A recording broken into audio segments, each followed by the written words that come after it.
Hi, my name is Sanjeet Sahota, and I'm one of the facilitators for the NAMI Peer-to-Peer Education Recovery course. I myself suffered from a mental illness and had to engage in my own recovery process.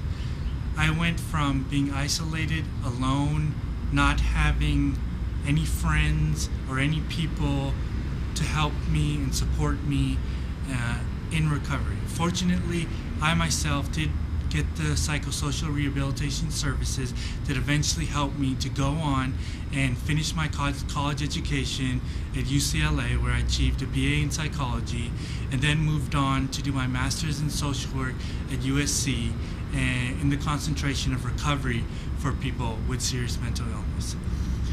Well, first of all, the NAMI Peer-to-Peer Education Recovery course regards the experience of mental illness as an experience of trauma. And what we try to do in the course, first of all, is develop a safe, supportive, and cohesive environment for people to feel comfortable. We help individuals discover for themselves what is useful and effective in their lives. In addition to covering diagnosis and symptom management, the course contains info on emotional effectiveness, addictions, spirituality, mindfulness, coping skills, and advocacy. We continue to focus on thoughts, feelings, and sleep patterns for people. Then we move on to, we continue with relapse prevention planning, and then again we have a mindfulness exercise. The relapse prevention planning also consists of large grids that we provide for members in the course so that they can look at things that have happened in their past, as well as the thoughts, the feelings that went with those things, so that they can track more effective actions based on when they're feeling those types of issues again. Week 4 is storytelling, where people can share their own experience of mental illness based on what they've been through and the recovery that up to this point they've been able to engage in. People talking about six-minute segments. There's a lot of empathy, a lot of respect for people, and a lot of emotional bonding that occurs as a result of being able to reflect and share the common experience of mental illness. Often people have, very emotional experiences during this time. Sometimes there's crying, sometimes there's pain, sometimes there's a lot of the empathy offered for that, and as a result a lot of emotional bonding occurs. An important point also in regards to our sharing during this class is the fundamental tenets what the course is based on, which is principles of we have more in common than not, we're all experts on our own experience, we respect individual experiences and individual choices, we are free to decide our own paths, and there's no true way to do or be anything. Sometimes something works for one person that may not work for another, but we respect that difference in terms of respecting what has worked for each individual. In week 8, we have a family guest speaker to explain what their experience of mental illness, dealing with it in terms of their loved one who was afflicted with an illness. We also go over relationships, people who can be our allies in treatment, ways to speak to our providers to get the most effective feedback and treatment. We go over hot buttons, which are buttons that our family members or providers can say that trigger our anger, such as, did you take your medications today?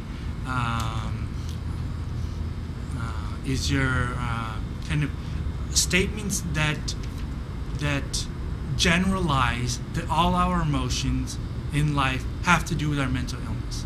A lot of our emotions are normal reactions to what anybody would feel going through what we go through, and don't need to be pathologized. Next, in week 9, which is our final week of the course, we do empowerment and advocacy.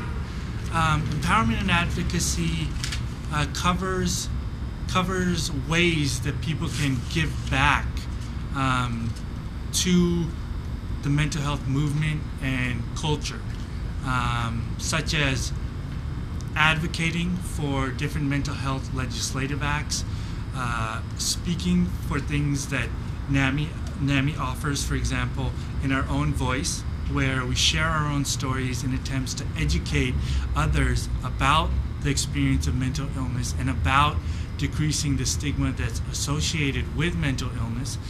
I can tell you for myself, people from my own personal experience, that people come to a point in recovery where they can realize the gifts that also come along with their illness.